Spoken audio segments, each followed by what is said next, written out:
whatever. That's your Dreamcatcher Bar Entertainment we were with. That's right. DPAK. And any shout outs and any projects coming out? That's right, we just had Plandemic, the musical just came out. We got my new song Together We Rise, and we're gonna be singing it all over the world, and probably at the inauguration as well. First start out, what's your origin story?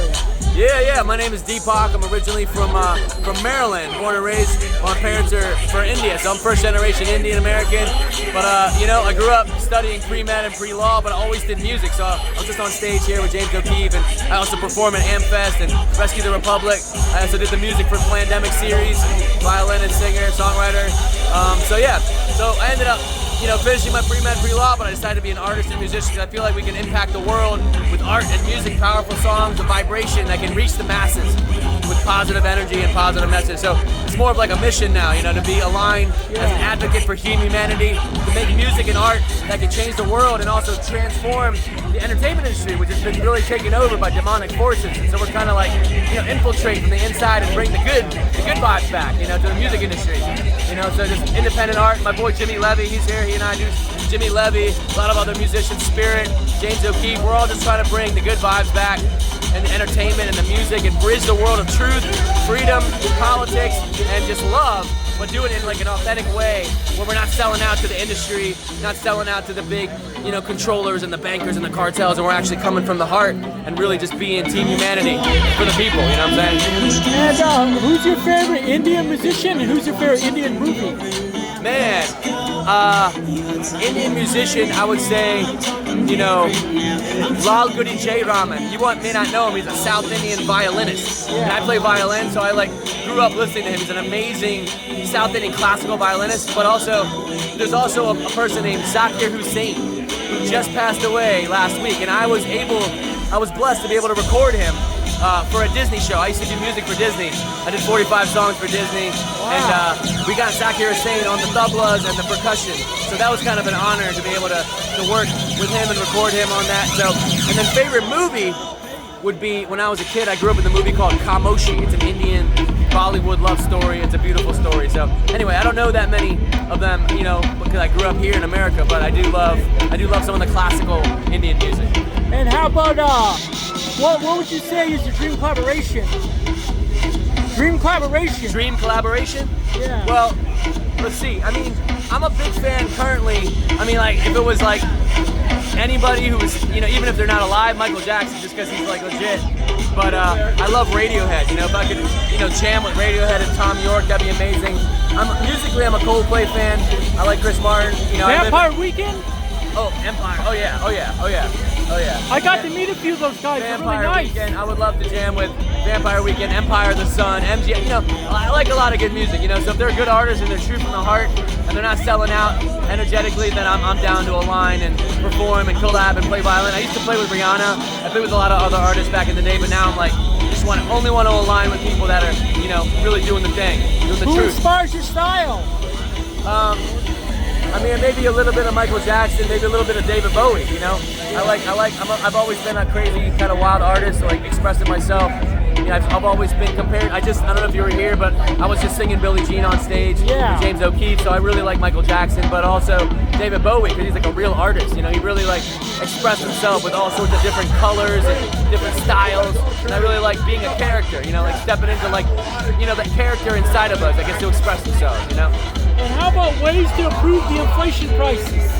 On inflation prices? Yeah. Yeah, so I think, to me, I'm a free market guy. I grew up studying Ron Paul, Mises Institute, Rothbard, and I feel like the best thing to change the way pricing works is competition, bringing down the prices. So inflation falls right into that. Free markets allow that. You get the corporatocracy out of it, you get the lobbyists out of it, you get the government out of the way, no regulations, and then we all manage ourselves with competition, free markets, and social proof, if we don't like something, we should be able to talk about it and vote with our dollars and not have the government controlling prices, government controlling income, government controlling any of that. Government needs to get out of the way. That's how you bring down prices in medicine. You deregulate, you get the man out of the way, and everything naturally comes down. And that's how it's always been throughout history. The most prosperous countries, even in the parts of Norway before 1800s, laissez-faire economics is really about allowing the market to dictate prices. and having competition be the winning formula. And what do you think is the future for transportation? Transportation, well, that's interesting because a lot of technology is coming up. So transportation can go a lot of different ways. I mean, we've got a lot of automation coming up right now. So, I'm wary of it just because I don't want to be riding in a car that's controlled by a machine that may not like my opinions and want to crash me into something. So there's a little bit of skepticism. That said, technology is technology. We have iPhones, we have things. It's natural for us to evolve. So I do see transportation evolving into a balance between automation and, at the least, having automation help with traffic. Because even if we're still driving, if there's more efficiency on the road, where it's less about human error and there's a little bit more calculation and algorithms helping, I think we can have less traffic. But either way, technology is evolving. Lots of amazing, futuristic vehicles, electric vehicles. I'm not a fan necessarily of certain aspects, but I do see the possibilities of human invention always being a great thing as long as we use it for good. And this is one of the biggest world problems. How would you solve the human trafficking? This is a big one, and a lot of that's really about eradicating the corruption from the inside out. I mean, I think a lot of people are entrapped that are involved in it, and it's really like one of those industries where whistleblowers are scared to come out because it's one of the biggest industries and people don't want to get killed, so it's one of those things where I think the more people are exposing it, the stronger the people get, the more that the nefarious forces can't win. If there's only a few people talking about it, then they can target those people, target those families, scare them. But if everyone's talking about it, you can't take on the army of Team Humanity. So I think it's all about things like this, spreading the word, letting people know it's a thing, showing more proof, showing more evidence, and just getting the truth out about all these things, human trafficking, any other corruption, any other centralization or globalism, centralized government, world government. I think we need to stand up against that by operating as individuals, free sovereign beings that are operating. Community resilience is the way. And who would you be, Godzilla or King Kong? Godzilla or King Kong? I would say King Kong for me, only because I resonate with his emotion. Like, when I see King Kong, it feels like a human, like his eyes and his tears, and I feel like he's, they're both kind of epic characters, but I would say King Kong kind of has that really emotional empath feeling, where he's wanting to protect the humans. He's like, all the time you see him like, resonating and connecting with the humans. Would you be an alien or predator? Probably alien. Yeah? Yeah. How about a Cupid, devil, or genie? A Cupid, or devil, or genie? I would go genie because a genie is someone who's serving other people, is helping others, and I consider myself someone who wants to give other people their wishes. So if I was a genie, I could be someone that's granting other people their dreams, and that's my goal in life, is to empower other people and help them achieve their dreams. So in a way, I'm already kind of like a genie right now.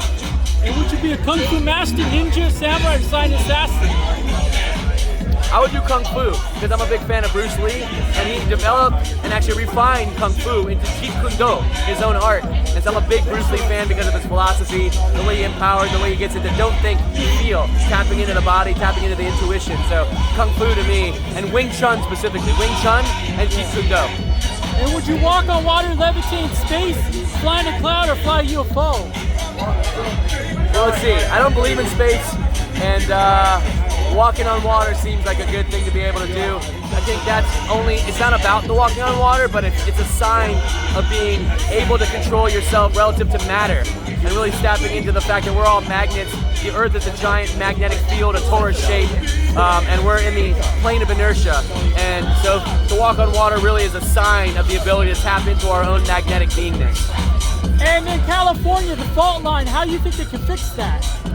Well, I don't know if it's necessarily about fixing it. I think it's about, honoring that nature exists and that we should put ourselves in places where, where we feel comfortable, and just know that no matter where we are on the planet, nature's going to have some effect, whether it's fires, or earthquakes or hurricanes or tsunamis. We're making a choice to live with nature, and nature does crazy stuff. So we just got to be aware that's just how things change. The climate's always changing. It naturally just does that. And we're on this earth, and we got to be prepared. And in this world, we're in a spiritual warfare. It's God versus the devil. So, what's your side on that? Exactly, yeah. I mean, I believe we're in a spiritual war, and that a lot of us that are assembled here are on the side of good, on the side of God, to fight the spiritual demons that are out there. And whether it's an individual or it's an energy force that's taken over with certain actions, I think it's all out there, and it's our job to step into our divine beingness, to step into God, to step into Jesus, step into our actions that we know are good, to be in service to other people and do the right thing. What's the most ironic thing that's ever happened to you so far? Explain more. Like it's like it happened to you like randomly, like something that happened. Yeah, I mean, like, honestly, I think my whole life kind of happens randomly. Like, I'm here at this event right now, and like, it's all a series of beautiful events. It's a very divine alignment. It's almost like walking on the yellow brick road of life.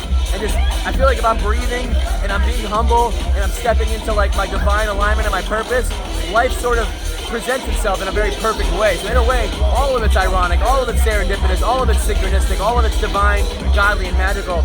And every step of the way leads to this moment right now, and I'm trusting that there's a greater force beyond me that's guiding this. And I'm just like focused on staying on my purpose and being in service to humanity. That's it. And what's your favorite musical?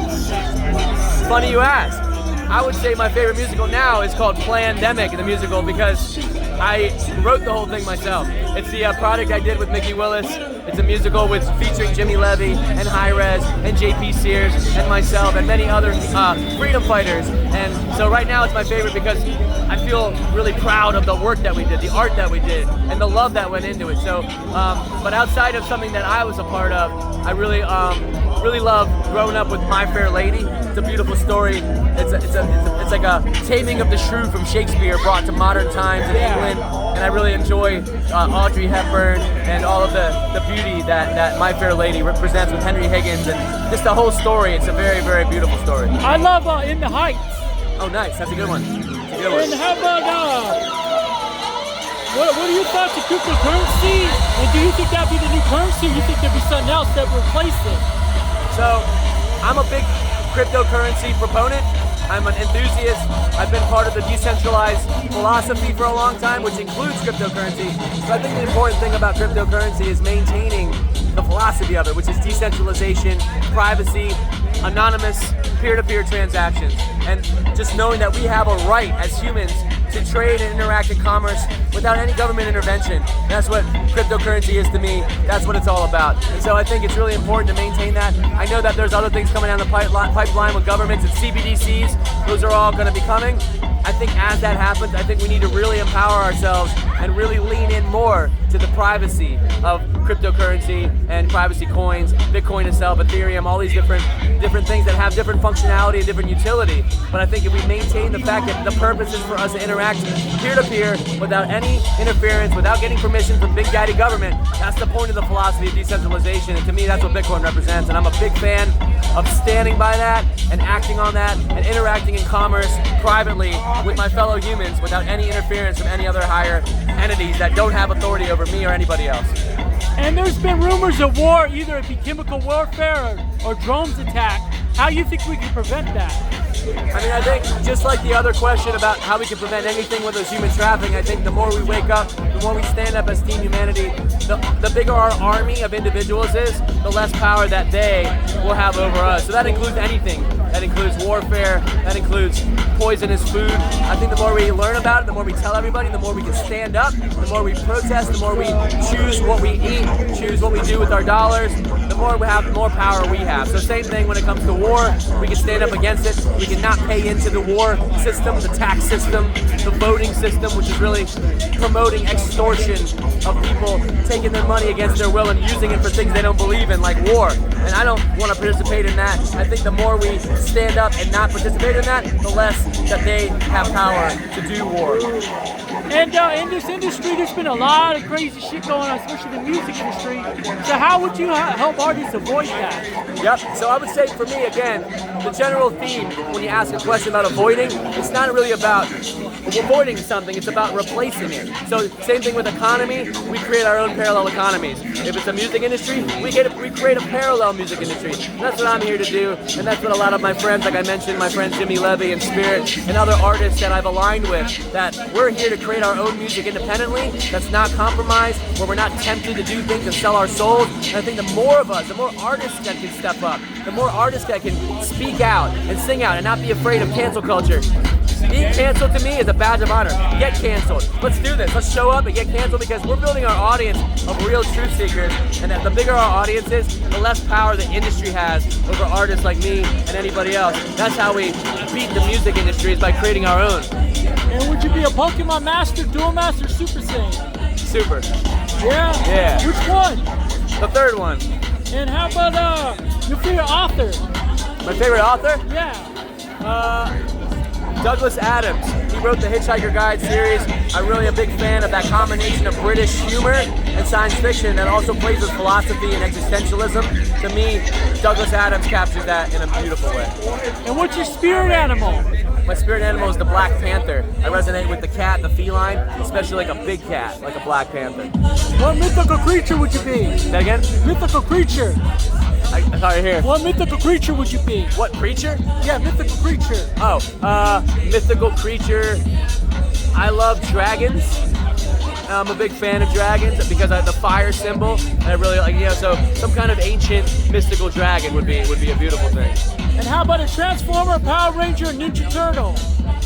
Ninja Turtle, man, Ninja Turtle. And especially a specific one, I would be a combination between Michelangelo and Donatello, because I think Michelangelo represents the fun and the childlike nature, and Donatello represents the brains. And I'm a Gemini with the balance of both, fun and also logic and creation and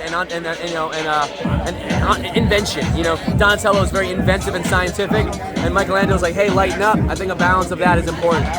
And in Antarctica, what do you think they're keeping from us? In Antarctica, what do you think they're keeping I think that the Antarctica Treaty, which happened in the 1948, around that time, is around the same time as many federal government agencies, NASA, CIA, and what's going on there is that we have a different shaped Earth than I think we've been told we have, and it's not necessarily that I know what it is. I'm not going to call it like flat or not. I'm just saying I'm pretty confident on what it's not, and I think that behind Antarctica is a beautiful bunch of land, ancient Tartarian land and other land that's been going back for a long time. And if you cross that line, I think a lot of it's frozen right now. But Admiral Byrd, I believe, went there. I think other people have been there. I think that right now it's being guarded in order to have people not go beyond that, to find out that there's a lot more hidden there, and ancient societies that have been around for a long time, that are a part of our history, part of our big buildings. And I think that that's really what's going on in Antarctica. And how would you improve the homeless situation? The homeless situation. Yeah, well, I think there's a mental health crisis. That's a big part of a lot of that, and I think a lot of people also have been privy to like the flaws of not having a true free market means less prosperity. So a balance between a system that's creating mental health challenges around, but everyone's being indoctrinated with fear. The media is driving people crazy with fear-based messages. The poison in the food is definitely helping cause people to have, psyche issues and neurological issues. On top of that, all the fear porn that's coming from the media is creating a psychosis. So balance between, bad inputs of stimuli, negative inputs, negative information, negative food, is going to create a high level of depression and other mental health problems. So now, mental health leads to a bunch of problems together. You got homelessness, you got mass shootings. All that comes from really a mental health crisis that's being stimulated by a lot of negative information, a lot of stimulated fake hate. People are being trained and told to hate each other, left versus right, being told that there's racism, a lot more racism than there really is. A lot of this stuff is not even real. There might be a small amount of it here and there, but I think hate is actually being stimulated by the forces above that don't want people to love each other, because it's easier to control a population that's fighting each other, aka controlled opposition, aka Hegelian dialectic, which is a way to control the people. So mental health leads to homelessness, leads to violence, leads to hate, leads to disagreements, leads to lack of acceptance, and leads to violence. And how about social media, like versus now, versus back in the days, there wasn't really social media. So how you feel about that? Yeah, same kind of thing. I mean, I think media is media, whether it's social media or mainstream media. the cool thing about social media is it does allow a bit of a more decentralized ability potentially, but then once again you've got major monopolies in social media that sort of almost are doing the same thing as mainstream media in that they're controlling what's on there and censorship. It's really nice that X has, balanced itself out with no censorship or less censorship, and that things are more even. I think the more decentralized social media comes up, the more even blockchain-based social media comes up, the more ability the people have to take truth into their hands. The benefits also of social media are a lot of the podcast generation, where we can get the truth out in much better ways than the monopolies that want to control the information. So there's a lot of benefits to social media for sure, and I think the more that we get the truth out, once again, the more that we are able to connect with each other and follow things in independent media and take truth into our own hands and not, be sucked into CNN and Fox and MSNBC. The more we can actually be right here with our people, I think the better society we're going to have. And how about your scariest moment in life so far? Scariest moment in life? Scariest? Yeah. I mean, I'm not really a big into fear guy, but I think, I get a rush sometimes, and I've done some crazy hiking stuff where I'm hanging off the edge of a cliff 1,000 feet in the air with one arm, but it's also a rush. So, I've done skydiving, a lot of stuff like that. Sometimes I'm on stage performing in front of millions of people, and maybe I'm a little nervous about my equipment not working, but I don't get nervous about actually performing. I'm very comfortable being on stage in front of crowds, but I might be a little scared that maybe the microphone's not going to work right, or my violin's going to be out of tune. So I can't really think of much that's really scary. I mean, I'm more of a solutions mindset. If something's got fear, I'll just solve it. I'm more of a problem solver. And what superhero, what video game character, and horror movie character would you be? So, superhero, I really like Magneto from the X-Men. I really like Magnet Power. I like his stance and his stand for mutants. Superhero? That was the first one. Yeah. What was the next one? Video game? Video game character or video game itself? Well, either or, yeah. Yeah. So video games, I'm a Mario Kart guy. I used to love Mario Kart back in the day. And the character I would play is Bowser, because he has the highest top speed, lowest acceleration. But if you're masterful at the game, all you gotta do is get to top speed and stay there. And if you stay fast, you're gonna beat everybody. So it's about being masterful. And then horror, I'm classic, Bram Stoker's Dracula. It's such a good way, it's a good expression of the Dracula story, with Nosferatu and Transylvania, so. Yeah, and what would you rather do? Swim with the shark, swim with the whale, ride on Bigfoot's back, ride on Leviathan, ride on the Cyclops, or fly an eagle? I would say a Leviathan, because it's the ocean, it's that big water, a big giant mythical beast. And we talked about dragons earlier, but now that you remind me, a Leviathan's probably one of my favorite mythical beasts too, so to be able to ride a Leviathan would be fantastic. And do you think voting is rigged? I think there's a lot of it that is. I wouldn't say I wouldn't make absolute statements that all voting is rigged, but I think that there's a lot of voting that is compromised. I think that the Dominion voting machines, there are whistleblowers that are coming out that were silenced 4 years ago. So I think there's some massive rigging there that happened in 2020. I think there's a lot of stuff around information that can affect people's votes, like the Hunter Biden laptop.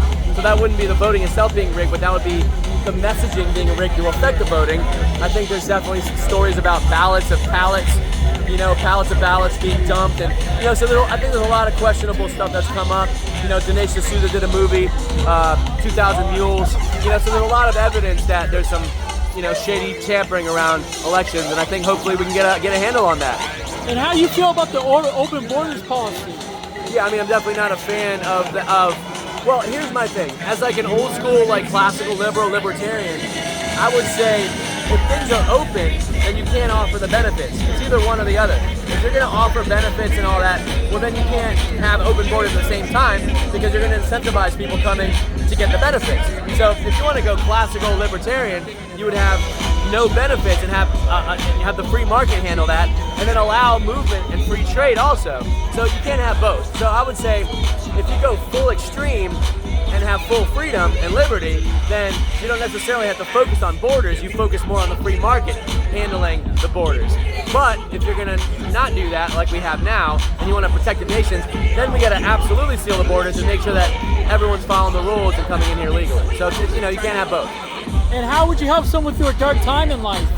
I mean, I think one of the biggest things you can do is support them, let them know that they're loved, and also really get them into some positive practices, positive mindset, affirmations, and also some deep spiritual work will help people. You know, with some stuff around breathing and meditation can really, it's shown to reduce cortisol, reduce stress, get people to a much happier place. And being around community, you know, so it's a combination of community, mindset, wellness, health, and you know, positive thoughts, positive mindset can really help reverse depression. And what are new laws you think should come into play? Which one? New laws. I mean, I'm not too focused on laws as an old school libertarian. You know, I think it's really more about you know, people stepping up in their communities and stepping up and protecting themselves and protecting each other, and again, getting the government out of the way. So I'm not as much focused on new laws as I am focused on free markets, free trade, and voluntarism being the way of the future. Voluntarism is really about, you know, opt-in societies and having everyone really, you know, be focused on voluntary choice and not harming each other. And if something's happening in a community where people are harming, then we need to step up as people and protect each other. Right now we're all waiting for the police to come. It's a monopolized police force. They don't even show up for an hour. They're not able to really help. But if we had private security everywhere, like Uber, who's just private, you got people showing up in 1 minute. So I think the entire system needs to be overhauled into a lot more focus on voluntarism. And how about ways to eliminate censorship? Because there's censorship in free speech, TV, radio, movie, media, video games, books, comics, all the above. All the above. As I said earlier, the best way to avoid things that aren't serving us is to create new things where we have more control over that. So if we're complaining about censorship, well, censorship can only happen on networks that we're participating in. And if we don't have control of that, then there's nothing we can really do other than do our best to, like, not give them our business. And I think if we don't give them our business, they're either going to have to come around and stop doing that, or they're going to fall. In the meantime, if we create more options, more competition, better media, better all of that, then we have control of it. We don't have censorship anymore because now we're onboarding everyone onto better platforms. What's your favorite speech from a politician? I mean, there's some really amazing speeches that I've heard Donald Trump give. You know, there's a couple, I can't remember which one, but there's some I mean, he's given some powerful speeches, all I can say, you know, a lot of them. And how do you feel about reserving TV, movies, and music? Say it again? Like, how you feel about reserving TV, movie, and music, like physical, and now it's like digital? I feel like it's kind of difficult to reserve that. Right. So I think it doesn't hurt to just have multiple forms of media, you know. And I think in the new world we're living in, everything's very digital. But you know, if I'm making an album, I want to make a vinyl also. You know, I want to make a vinyl copy of my album for fans to collect. And I think collectors are the old way, is collecting stamps, collecting music. And I think we can bring back collecting, bring back a culture of collecting, you know, which has that vintage feel. You know, it doesn't mean that we can't have digital also, because it's easy access, it's quick to get on Spotify, it's great. But I think there's something about getting your hands on a piece of media, a piece of art, you know, and having it be physical. And do you have any kids yet? Kids? Yeah. Not yet, but I'm planning on it next year. What do you hope they be one day? I hope they be free and happy and in service, and just be truly, like, expressing themselves in their best ways and following their divine purpose, whatever that might be. Yeah. And would you be a dragon, a beast, or other creature? Dragon. Yeah. Do you think those things existed back in the days? Do you think dragons and dinosaurs existed or still exist? I would say dragons, yes. I'm not sure about dinosaurs. You know, I think dinosaurs might be made up. I think that there's a lot of evidence that I've discovered that shows that dinosaurs may not have existed, but I think dragons do and have existed. And would you be Terminator, RoboCop, Jack Sparrow? Jack Sparrow. I resonate with Jack Sparrow. He's just like super loose. He's in the flow. He's in the moment, and he's just like, you know, it's like a drunken master in a way, where he's just like unassuming. And so when you're unassuming, people put their guard down, and then you can really strike. And Jack Sparrow has that ability. And when you're making your music, what comes in your mind? I imagine the whole world singing my song. And so I'm always thinking about, like, what's a song I can come up with or write that everyone can sing and it's gonna make them feel pumped up, make them feel empowered, make them feel like excited to share it with another person, excited to like sing along in a stadium. So I'm always writing my songs thinking about, you know, a one world sing along, almost like We Are the World or Heal the World or like One Love by Bob Marley or stuff like that. And how do you feel? Recently they started finding viruses. They're trying to test them and make new diseases. I don't believe in viruses. I think virology, the entire science of virology is completely based on pseudoscience. It's a lie. They've never actually isolated a virus in a lab. I think that on Louis Pasteur's deathbed, he admitted that basically, that he was not happy with the way they use the science and pasteurization in a negative way to control the entire modern industry. All of allopathic medicine to me is completely flawed, and I think that we're actually healthier than we realize, and that we have the ability to heal ourselves, and that we're focusing on a boogeyman called a virus or a contagion that's never been proven to exist, and that there's actually a completely different set of causes that if we could let go of that pseudoscience, we could really discover really what's going on. And what Greek god would you be? Hermes Mercurius Trismegistus. Is that Greek? I don't know. I think it's Greek. And would you be Santa, the Tooth Fairy, Krampus, Rudolph the Red-Nosed Reindeer, or Jack Frost? Rudolph the Red-Nosed Reindeer. It's got a nice little underdog story, and something about the underdog feels good to me. Like he's underestimated, he's an underdog, but then he comes out, and it's a hero's journey. It's a positive story. So I think that'd be a great thing, man. When you started doing music, did your parents and friends support you right away? They supported me my whole life, but when I first started to do it as a career, they were just they weren't unsupportive. They were just concerned that I would not be able to make a living doing it. But then after a year or two, they saw that it was working for me, and then I became a successful artist, and they're happy that I did that. And how would you change the award ceremonies? Because it seems like they're rigged for awards. What's that? Award ceremonies like Oscars. Again, same thing, same theme. You know, if that's going on over there, I think we make our own. Anything we don't like, we make a better version ourselves. Yeah. That's all there is to it. And how about how you feel about new cartoons versus old school ones? I mean, I haven't really watched any in a while to see. I like a lot of the old ones. I like the old anime. So, you know, I'm curious what's out there. I'm not really sure. What time period would you go to? Yeah. Time period. By the way, I gotta go soon. But, time period. 1600s. Okay, and then our last two words of encouragement for people who want to be a singer. For people that want to be a singer? Yeah. I would say open your voice, shine it, listen to stuff out there, and just like practice, you know, stay practicing and use your ears. Singing is not about singing, it's about listening.